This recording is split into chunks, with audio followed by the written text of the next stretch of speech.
আজকে সারাদিন কি করলাম, কোথায় গিয়েছিলাম এবং এতদিন পর এত কেন সাজুগুজু করলাম, এটাই আপনাদের সাথে আজকে শেয়ার করব। তো হ্যালো এভরিওয়ান, আসসালামু আলাইকুম, welcome to my new blog. আশা করি সবাই ভালো আছেন। তো আজকে দেখাবো আমি কি করেছি সারাদিন। তো সকালে ঘুম থেকে উঠে দেখি অনেক বেশি বৃষ্টি পড়তেছিল। আজকে আমরা এক জায়গায় যাওয়ার প্ল্যান করছিলাম। তো প্রথমে ভেবেছি যে আমরা যেতে পারবো না, যেহেতু এত বেশি বৃষ্টি হচ্ছে, বাইরেও যাওয়ার কোনো রাস্তা নেই। তো আমি আর বাবুর আব্বু মিলে নুডলস রান্না করে খেয়েছিলাম। তারপরে যে বাবু ঘুমাচ্ছে, আমরা দুজন মিলে মুভি দেখলাম শুয়ে শুয়ে, যেহেতু বাইরে অনেক বৃষ্টি ছিল। তো দুপুরবেলা দেখি বৃষ্টি কমে গিয়েছে। তারপর গোসল টোসল করে একটু রেডি হইতে বসলাম। তো এই যে একটু সাজুকাজু করছি। আর আমার যে অবস্থা বাবু হওয়ার পর, আমি একদম গোলোমোলো হয়ে গিয়েছি। তো বাবুর আব্বু যাচ্ছে এখন নামাজ পড়তে, আর আমি এখানে রেডি হচ্ছি। তো রেডি টেডি হয়ে আমরা সবাই এই তো বের হয়ে গেলাম। তো আজকে আমরা যাচ্ছি আমাদের গ্রাম, আব্বুর গ্রামে আর কি, আমার দাদা বাসায়। ওইখানে একটা মেলা আছে। আমরা প্রতি বছরই ওই মেলাতে যাই। এটা হচ্ছে কি বলে, আগলা নবাবগঞ্জ আর কি। এটা হচ্ছে জেলা ঢাকায় পড়ছে, ঢাকা 1 আসন আর কি। তো ওইখানে আরেকটা জায়গা আছে গালিমপুর। তো এইখানে প্রতি বছরই একটা মেলা হয়। আর এই মেলাতে আমরা একদম ছোটোবেলা থেকেই যাই, আমার দাদি, তারপর সবাই, ওনারা অনেক বছর আগে থেকে এই মেলাটাতে যায়, আর আমরাও যাই। তো এবার আমরা যাচ্ছি গাড়ি দিয়ে, এমনিতে সবাই লঞ্চ দিয়ে যেত। তো এখন আমরা যাচ্ছি গাড়ি দিয়েই। গত বছর এসেছিলাম, তখন বাবুর আব্বুর সাথে ছিল। আর এবছর উনি আসতে পারে নাই। আর এবার হচ্ছে আমার আন্টিরা মিলে, সবাই মিলে যাচ্ছি। তো আমরা এখানে একটা ব্রিজের উপরে গাড়িটা থামালাম। তো এখানে দাঁড়িয়ে সবাই একটু ছবি টবি তুলবে এটার জন্য। তো এই যে এসে পড়েছি। আর এই যে দেখা যাচ্ছে এখান দিয়ে আমার দাদা বাসায় যায়। তো আমরা এখানে একটা দোকানের সামনে থেমেছিলাম গাড়িটা। মাথা অনেক ব্যথা করতেছিল, এটার জন্য সবাই মিলে একটু চা খেলাম। চা খেয়ে রওনা হয়ে গিয়েছিলাম। তো এই যে আমরা এসে পড়েছি সেই মেলায়, ঐতিহ্যবাহী গালিমপুর মেলায়। তো আসার পরে এই যে দেখতে পাচ্ছেন দোনো সাইডে একদম দোকান টোকান বসতেছে। আসলে আমরা একটা ভুল করে ফেলছিলাম। আমরা সবসময় তো আসি আষাঢ় মাসের শেষ রবিবার, মানে এই মেলাটা রবিবার দিনই হয়। তো আমরা এটা এসে পড়েছিলাম শুক্রবার দিন, এটাই হচ্ছে আমাদের ভুল ছিল। তো রবিবার দিন মাত্র দোকান টোকান সব বসতেছে আর কি। তো আগে যখন আমরা আসতাম, দোকানদাররা সবাই বলতো যে এই মেলাটা নাকি 1 সপ্তাহ আগে থেকে হয়, এই সে মানে এরকম অনেক কিছু শুনতাম। তো কখন আসা হয়নি, আমরা ওই রবিবার দিনই আসতাম। কিন্তু এবার হয়েছে কি, যে আমার আন্টিদেরও একটু কাজ ছিল, তারপর আমাদেরও কাজ আছে। এর মধ্যে রবিবার দিন বাবুর টিকা দেওয়ার ডেট, এটার জন্য ভাবলাম যে যেহেতু আগেও মেলাটা হয় আর শুক্রবারও আছে, তো আমরা শুক্রবার দিনই মেলায় যাই।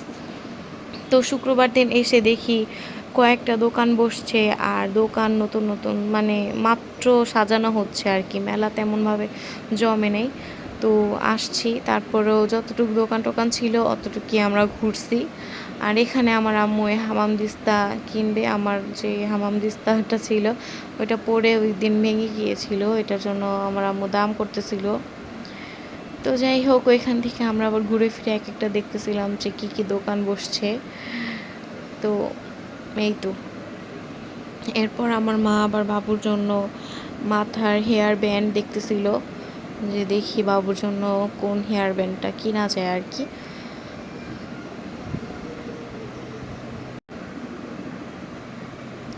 দেখলাম বসে নাই, তারপরেও অনেক দোকানই বসছে, মানে কি বলবো, যেখানে 100টা দোকান বসে ওইখানে হয়তোবা, মানে হয়তোবা কি 10টা দোকানের মতো বসছে আর কি এরকম। তো এখানে বাবুর জন্য হেয়ার ব্যান্ড দেখা হচ্ছিল।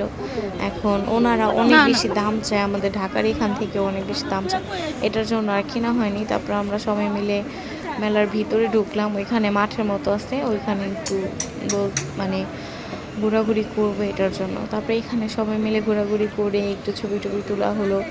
আর এই যে আমি হাঁটতেছিলাম, হাঁটতে হাঁটতে আমার জুতাটা একটু ছিঁড়ে গেছে, এটাই দেখাছিলাম। তারপর একটা দোকানে আসলাম, এখানে এই পুতুলগুলো বিক্রি করতেছিল। ওই পুতুলগুলো অনেক বেশি ভালো লাগতেছিল, এটার জন্য দাম জিজ্ঞেস করছি। এতটুকু একটা পুতুলের দামই চাইছে 350 টাকা। তো পরে আর ওই দোকান থেকে আমরা পুতুল কিনে নেই। তারপরে সাথে আর একটা দোকান ছিল, ওইটার মধ্যে এই পুতুলটার থেকে বড় ছিল পুতুল, ওইটা আমরা কিনছি। তো এই পুতুলটার দাম ছিল 500 টাকা। তারপরেও মনে হয়েছে যে না, ওই ছোট পুতুলের থেকে এই পুতুলগুলো একটু ভালো আছে। তো এই যে আমার খালাতো ভাই ওরা শয়তানি করতেছে, মানে বলতেছে এই পুতুলটা ব্রাজিল, এই সে ব্রাজিল হলুদ কালার, এই সব টাইপের কথাবার্তা বলতেছিল। তো পরে এই যে আমরা গেছি, এখন আমার একটু হাবিজাবি কেনাকাটা করব। তো এখান থেকে এই যে ঝাল ঝাল চানাচুর, এটা আমার কাছে অনেক বেশি ভালো লাগে। তো চানাচুরটা নিলাম, আর হচ্ছে নিমকি কিনছে আমার আম্মু, আর চানাচুরও কিনছে। পরে যেহেতু মেলা তেমন একটা ভালো লাগেনি, আর কোনো রাইড টাইডও ছিল না, আমরা উঠতেও পারি নাই, এটার জন্য আমরা এখন বাসা চলে যাব। আসলে এখানে এসে যে এতটা খারাপ লাগবে আমরা ভাবিও নাই, মনে করছি অনেক ঘুরবো, অনেক মজা করব, কিন্তু না, দোকানও তেমন একটা বসেনি, আর কেমন যেন ছিল, একদম বৃষ্টির কারণে ভেজা ভেজা ছিল সব কিছু। আর আমার বাবু এখন অনেক বেশি কান্না করে রাস্তায় বের হলে, বুঝি না কেন। আগে ও রাস্তায় বের হলে অনেক বেশি হ্যাপি থাকতো, কিন্তু এখন রাস্তায় বের হলে অনেক বেশি কান্নাকাটি করতে থাকে, হয়তো বা কারণ নজর লাগছে এটার জন্য ও এরকম করে। বাই দ্য ওয়ে, একটু মজা করলাম আর কি, হয়তো বা ছোটো বাচ্চা তো বাসায় থাকতে থাকতে ওর মানে এখন কোনটা ভালো লাগে বা কোনটা ভালো লাগে না এটা আমরা বুঝবো না, তাই এই কথাটা বললাম। ও কখনো কখনো দেখি বাসাতে অনেক বেশি কান্নাকাটি করে, বাইরে যখন বের করি তখন ও একদম খুশি থাকে। আবার অনেক সময় বাইরে বের করলে অনেক কান্নাকাটি করে, বাসায় থাকলে ও আবার অনেক বেশি খুশি থাকে, এরকম আর কি। তো আমরা সবাই ওইখান থেকে আবার মানে বাসার জন্য রওনা দিয়েছিলাম। তারপর রাস্তার মধ্যে দেখলাম দুই পাশে একদম পানি ছিল, বিল ছিল আর কি। তো ওইখানে নেমে সবাই ছবি টবি তুললো।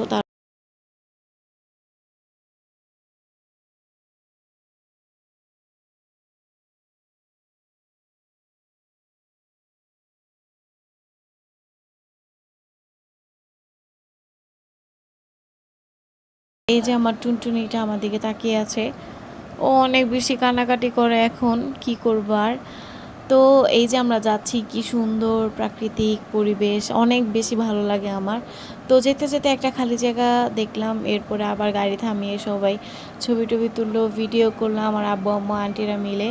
তারপরে এখান থেকে এখন আমরা চলে যাচ্ছি বেলনার উদ্দেশ্যে, আমার খালার বাসায়। তো এইখানে আবার একটা দোকান আছে, ওইখানেও আমরা সবসময় যাই। তো এটার ভিডিও আবার কোনো একদিন শেয়ার করবো আপনাদের সাথে। তো এখানে আসার পর বাবুর অনেক গরম লাগতেছিল, এটার জন্য হানিফা বাবুকে বাতাস করতেছিল। তারপর আন্টিদের বাসায় যাওয়ার পর এত বেশি সবাই টায়ার্ড হয়ে গিয়েছিল, এটার জন্য আমি বললাম যে দাও আমি রান্না করি। তারপর এখন বাবু কানাকাটি করে, এটার জন্য হানিফা বাবুকে গান গায়ে শোনাচ্ছে যেন বাবু চুপ হয়ে যায়।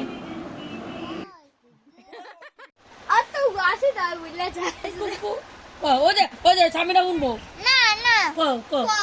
아긴 바시 따짜 바시 든든이 꼬모라시 때밀라데 부라서리 아아 তারপরে এই যে রাত্রে ঘুমিয়ে গিয়েছিলাম, এরপরে সকালবেলা উঠলাম, উঠে একটু আবার ভিডিও করলাম, তারপর বাসার জন্য এখন আমরা রওনা দিব। তো আজকের ভিডিওটা আমার এই পর্যন্তই ছিল। ভালো লাগলে অবশ্যই একটা লাইক দিবেন এবং আমার চ্যানেলটা সাবস্ক্রাইব করবেন। এতক্ষণ সাথে থাকার জন্য ধন্যবাদ সবাইকে। আল্লাহ হাফেজ।